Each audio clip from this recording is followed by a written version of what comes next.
नमस्कार। हकीकत में मैं राकेश वर्मा आप सभी का स्वागत करता हूं। बिहार में जमीन सर्वे का कार्य चल रहा है और इसमें रैयतों से जुड़े कई ऐसे समस्याएं हैं जिनका समाधान उन्हें मिल नहीं पा रहा है। इसी क्रम में आज का इस वीडियो में हम चर्चा करेंगे कि यदि आपके माँ या पिता या दोनों मिलकर के आप भाई बहन का उनके संपत्ति में या पूर्वजों के द्वारा जो स्थानांतरित संपत्ति है उसमें जितना शेयर पड़ रहा है, यदि उससे अत्यधिक किसी एक को उन्होंने वसीयतनामा लिख दिया, दान दे दिया, स्थानांतरण कर दिया या फिर उनके नाम से बेच दिया, या आप जो संतान है उनका किसी को न दे करके दूसरे किसी के नाम उन्होंने बेच दिया, उसको वसीयतनामा कर दिया, उसको दान दे दिया, या फिर किसी ट्रस्ट को उन्होंने अपना संपत्ति जो है दान में दे दिया, तो क्या आपके माँ पिता के द्वारा जो संपत्ति किसी को अत्यधिक दिया गया या फिर सभी किसी और के हाथों बेच दिया गया या दे दिया गया किसी को, तो कैसे आप उस पर अपना अधिकार कर सकते हैं, कैसे उसे आप प्राप्त कर सकते हैं, और आपके माँ पिता को किन आधारों पर अधिकार है, कितना अधिकार है कि वे किन संपत्तियों को, किन जमीनों को वे आप में से ही जो भाई बहन हैं उनमें से किसी एक के नाम से अत्यधिक संपत्ति दे सकते हैं या फिर किसी और के नाम वो बेच सकते हैं या फिर आप ही में से किसी के नाम वो बेच सकते हैं। तो संपत्ति जो होती है अर्थात जो जमीन होता है, वह जमीन दो तरीके से आप तक स्थानांतरित होता है। एक संपत्ति वह है जो पूर्वजों का है, जो पैतृक संपत्ति है, जो आपका खतियानी जमीन है, और दूसरा वह होता है जो आपके माँ पिता के द्वारा खरीदा गया होता है, केवाला, जो सेल्डिड से उन्हें प्राप्त होता है। तो इसमें दो चीजें समझने की आवश्यकता है। यदि आप शेयरदार जितने हैं भाई बहन, चूंकि जो संपत्ति है पैतृक या पिता का, उसमें आगे आने वाले पीढ़ी में जो भाई और बहन हैं उन सभी का बराबर का हिस्सेदारी है। तो आप लोग भाई बहन हिस्सेदार है बराबर बराबर का, लेकिन आपके माँ पिता का आप में से भाई बहन में से अर्थात उनके पुत्र पुत्री में से, उनके संतान में से किसी एक की ओर अत्यधिक लगाव और जुड़ाव रहता है, झुकाव रहता है, और आपसे चुपे वह उसके नाम वसीयतनामा कर देता है, वह उसे दान कर देता है, उसको स्थानांतरित कर देता है या फिर उसको बेच देता है, या आप सभी से वो नाराज चलते हैं किसी कारणवश, या फिर उनका मानसिक स्थिति गड़बड़ हो जाता है, असंतुलित हो जाते हैं वे, अब ये सारे जमीन जो है वो ट्रस्ट को दे देते हैं, किसी अन्य आपके परिवार से हट करके किसी व्यक्ति को वसीयतनामा कर देते हैं, किसी को दान में दे देते हैं या किसी को बेच देते हैं। तो फिर कैसे आखिर उसे हम प्राप्त करेंगे? जो संपत्ति है, जो दो तरह के संपत्ति स्थानांतरित होता है, एक पैतृक और दूसरा पिता का। तो जो पैतृक संपत्ति है किसी भी तरह से जो आपके माँ या पिता हैं वो बेचने हेतु योग्य नहीं है जब तक कि आपकी सहमति न हो, जब तक कि आपकी सहमति नहीं, आप अडल्ट हैं अर्थात आप अब मैच्योर हो गए हैं, आपका उम्र 18 वर्ष से अत्यधिक है, तो चूंकि आप बालिग हो गए हैं और बिना आपसे राय मशवरा से, बिना पूछे, यदि वे बिना जानकारी दिए हुए, बिना सूचना के और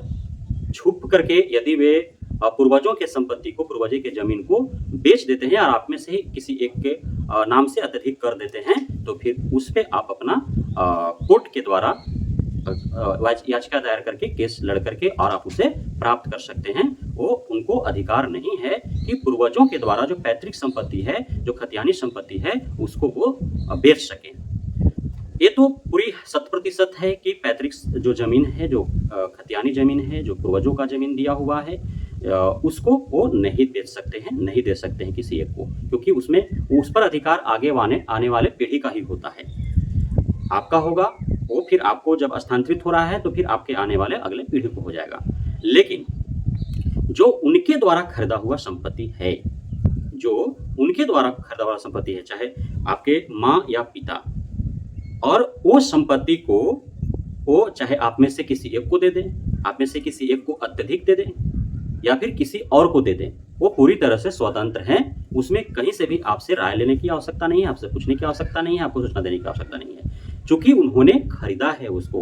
वो उस संपत्ति, उस जमीन जो उन्होंने खरीदा है अपने मेहनत के, अपने पैसे लगा करके, उस पे न तो पीछे वाला का अधिकार है न आगे वाले का अधिकार है। वो सिर्फ एक नैतिकता, मानवता, एक सामाजिकता और एक इंसानियत है, साथ ही एक पारिवारिक संबंध है कि पिता या माँ जो उन्होंने खरीदा उस संपत्ति को आपके नाम स्थानांतरित कर देते हैं या फिर उनके मृत्युपरांत आपका हो जाता है, ऑलरेडी स्थानांतरित हो जाता है। लेकिन यदि वे जीवित हैं और उसे अपने उपभोग हेतु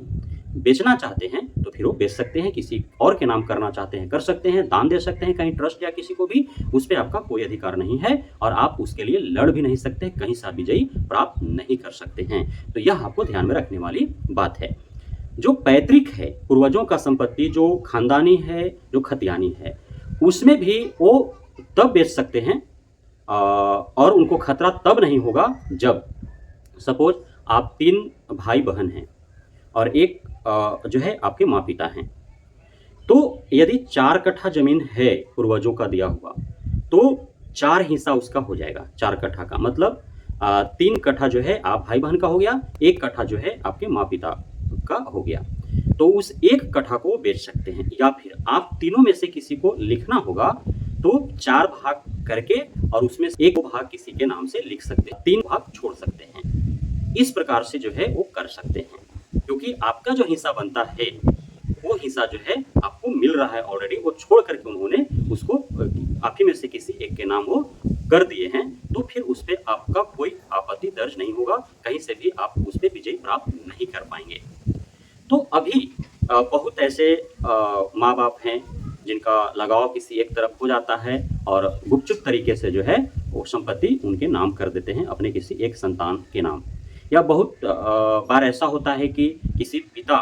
का जो है वो सिर्फ पुत्रियां ही हैं और उनका विवाह हो गया जहाँ तहाँ, उसमें से कोई एक पुत्री जो है वो उनके पास ही रह जाती है, अर्थात मायके में ही रहती है अपने बूढ़े माँ बाप का सेवा करने हेतु। तो जब सेवा जो कर रही है पुत्री तो उससे अत्यधिक लगाव होना लाजमी है और साथ ही चूंकि सेवा कर रही है इस वजह से भी जो उनकी संपत्ति होते हैं उसमें अत्यधिक संपत्ति उस पुत्री के नाम से वो कर देते हैं। अब खुद का लिखा हुआ, खुद जो उन्होंने खरीदा केवाला जो उनका जमीन है वो अपने किसी एक संतान जो उनके पास है उनको वो बेच सकते हैं, सेल डीड बनवा सकते हैं, उनको वसीयत कर सकते हैं या फिर उनको दान में भी दे सकते हैं, उनको स्थानांतरित भी कर सकते हैं। अन्य को कोई अधिकार नहीं है कि माँ पिता के द्वारा जो खरीदा हुआ संपत्ति है वो यदि अपने किसी एक पुत्र या पुत्री के नाम कर देते हैं तो फिर और जो अन्य हैं वो पिता से लड़ करके वो ले लें, ऐसा नहीं हो सकता है। लेकिन वही पूर्वजों का संपत्ति है, खानदानी है, वो आपका खतियानी है, उसमें यदि आपके माँ या पिता किसी एक पुत्र या पुत्री के नाम से सारा संपत्ति कर देते हैं तो फिर वो आप केस लड़ करके और आप उसमें से अपना हिस्सेदारी भागीदारी ले सकते हैं। लेकिन तब जब उन्होंने जो हिस्सेदारी सभी का बन पा रहा है उससे अत्यधिक यदि किसी एक के नाम कर देते हैं, तब यदि समानांतर जो बन पा रहा है उसमें से भी उसको दे देते हैं तो फिर उससे कोई मायने मतलब नहीं निकलता है। आप कहीं भी चले जाइएगा आपको विजयी प्राप्त नहीं होगा। अब एक और है कि सेल डीड यदि बन जाता है तो क्या वह 3 साल के बाद कभी भी टूट सकता है अथवा नहीं। तो एक नियम के तौर पर यह बनाया गया है, समय सीमा निर्धारित की गई है कि यदि आपके पिता या माँ अपने किसी संपत्ति को किसी को भी दे देते हैं, आप में से ही किसी एक को या फिर अन्य को, और यदि उस सेल डीड का